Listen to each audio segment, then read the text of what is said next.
Hi everyone, this is sudhakar bogam. Welcome to Tuts. ఈ వీడియోలో C language లో register storage class గురించి నేను క్లియర్ గా ప్రాక్టికల్ ఎక్స్ప్లెయిన్ చేస్తాను. స్టోరేజ్ క్లాస్ సంబంధించిన కంప్లీట్ వీడియో కూడా ఆల్రెడీ నేను బోర్డు పైన ఎక్స్ప్లెయిన్ చేస్తాను. ఆ వీడియో మీరు చూసినట్లయితే మన ఛానల్ సి ప్లస్ ప్లేలిస్ట్ ఉంటుంది. ఆ వీడియోస్ అయితే ఒకసారి చూడండి. సి ప్లస్ లో సి లాంగ్వేజ్ లో స్టోరేజ్ క్లాస్ అయితే సేమ్ ఉంటుంది. ఇక వీడియో స్టార్ట్ చేసే ముందు మన ఛానల్ ఎవరైతే కొత్తగా చూస్తున్నట్లయితే ఎంబడే సబ్స్క్రైబ్ చేసుకొని పక్కన బెల్ ఐకాన్ ఉంటుంది. అందులో అయితే మనం అప్లోడ్ చేసే వీడియోస్ ముందుగా మీకు నోటిఫికేషన్ వస్తూ ఉంటుంది. అలాగే వీడియో చూసిన తర్వాత ఒక లైక్ అనేది కంపేర్ చేయండి. వీడియో మీ ఫ్రెండ్స్ కూడా షేర్ చేయండి. మరి ఇక్కడ రిజిస్టర్ వేరియబుల్స్ అంటే రిజిస్టర్ స్టోరేజ్ క్లాస్ అనేది ఒకసారి అయితే చూద్దాం. రిజిస్టర్ వేరియబుల్ అన్న రిజిస్టర్ స్టోరేజ్ క్లాస్ అన్న same. So register variable informed the compiler to store the variable in registered instead of memory. Last వీడియోలో మనం ఆల్రెడీ ఆటో స్టోరేజ్ క్లాస్ గురించి చూసాం. ఒక వేరియబుల్ని మనం ఆటో స్టోరేజ్ క్లాస్ని ఎప్పుడు యూజ్ చేయాలంటే లోకల్గా ఒక వేరియబుల్ని డిక్లేర్ చేయాలన్నప్పుడు ఆటో స్టోరేజ్ క్లాస్ యూజ్ చేస్తూ ఉంటాం. So auto storage class use చేసినప్పుడు వేరియబుల్ అనేది ఎక్కడ స్టోర్ అవుతుంది అంటే మెయిన్ మెమరీలో స్టోర్ అవుతుంది. బట్ ఇక్కడ రిజిస్టర్ స్టోరేజ్ క్లాస్ని యూజ్ చేసినప్పుడు ఒక వేరియబుల్ని లోకల్గా ఆ వేరియబుల్ వచ్చేసి సిపియు రిజిస్టర్లో స్టోర్ అవుతుంది. ఓకే, మెమొరీలో కాకుండా మెమొరీ లోపల రిజిస్టర్స్ ఉంటాయి, ఆ రిజిస్టర్లో స్టోర్ అవుతుంది. దీనివల్ల ఏంటంటే ఫాస్టర్ యాక్సెసింగ్ ఉంటుంది. Okay, compare to auto. So మన రిక్వైర్మెంట్ ఆటో స్టోరేజ్ క్లాస్ కానీ రిజిస్టర్ స్టోరేజ్ క్లాస్ కానీ లోకల్ స్కోప్ అంటే లోకల్ వేరియబుల్స్ కానీ మనం డిక్లరేషన్ చేసుకోవచ్చు. ఇక మిగతాదంతా సేమ్ స్టోరీ. ఇక్కడ చూడండి, డిఫాల్ట్ ఇనిషియల్ వాల్యూ వచ్చేసి గార్బేజ్ వాల్యూ ఉంటుంది, మెమరీ వచ్చేసి సిపియు రిజిస్టర్ ఉంటుంది. ఆటోమేటిక్ స్టోరేజ్ క్లాస్ అయితే మెయిన్ మెమరీ ఉంటుంది.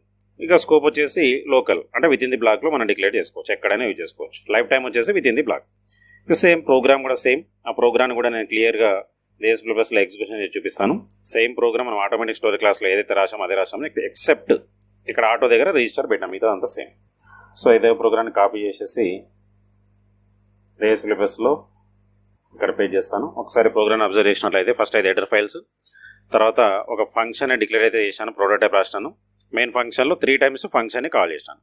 సో ఫస్ట్ ఫంక్షన్ కాల్ చేయగానే డైరెక్ట్గా దాని డెఫినేషన్ దగ్గరికి వస్తుంది. సో ఇక్కడ డెఫినేషన్ ఏం రాసాము, రిజిస్టర్ స్టోరేజ్ క్లాస్ని యూజ్ చేసాము. సో రిజిస్టర్ ఇంట్ x = 10 అన్నాను. సో ఇక్కడ x అనే వేరియబుల్ ఇప్పుడు సిపియు రిజిస్టర్లో మెమరీ అనేది అలొకేట్ అవుతుంది, అందులో 10 వచ్చి స్టోర్ అవుతుంది.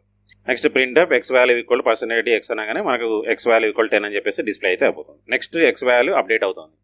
ఎప్పుడైతే ఈ బ్లాక్లోకి వెళ్ళి కర్సర్ బయటికి వస్తుందో x అనేది డిస్ట్రాయ్ అయిపోతుంది.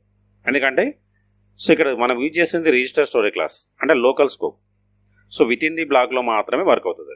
విత్ ఇన్ ది బ్లాక్లో మనం డిక్లేర్ చేయాలంటే ఆటో కానీ రిజిస్టర్ స్టోరేజ్ క్లాస్ కానీ మనం యూజ్ చేసుకోవచ్చు. అట్లాగే స్టాటిక్ కూడా యూజ్ చేసుకోవచ్చు.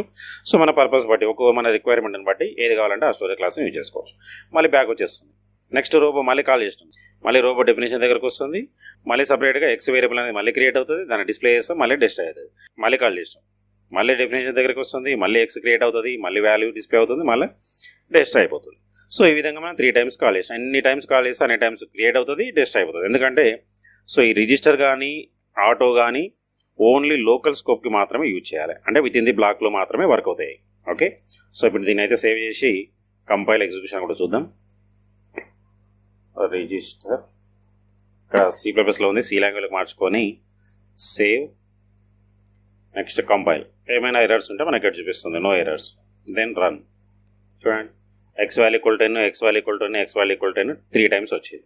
ఓకే, సో ఇక్కడ x వాల్యూ అనేది మనకి ఇక్కడ అప్డేట్ అవుతుంది, కానీ బ్లాక్లోకి వెళ్ళి కర్సర్ బయటికి రాగానే x అనేది డిస్ట్రాయ్ అయిపోతుంది. ఎందుకంటే రిజిస్టర్ స్టోరేజ్ క్లాస్కి సంబంధించిన లైఫ్ టైం వచ్చేసి within the block. Okay, అలాగే ఆటోమేటిక్ స్టోరేజ్ క్లాస్ కూడా within the block. So ఈ విధంగా మనం రిజిస్టర్ స్టోరేజ్ క్లాస్ని సి లాంగ్వేజ్లో ఇంప్లిమెంటేషన్ చేసుకోవచ్చు. మీరు ఎక్కడ డిగ్రీస్లో కానీ బీటెక్స్లో కానీ లేదంటే ఇంటర్వ్యూస్కి వెళ్ళినప్పుడు స్టోరేజ్ క్లాసెస్ గురించి క్వశ్చన్స్ అయితే కంపల్సరీ అవుతూ ఉంటారు.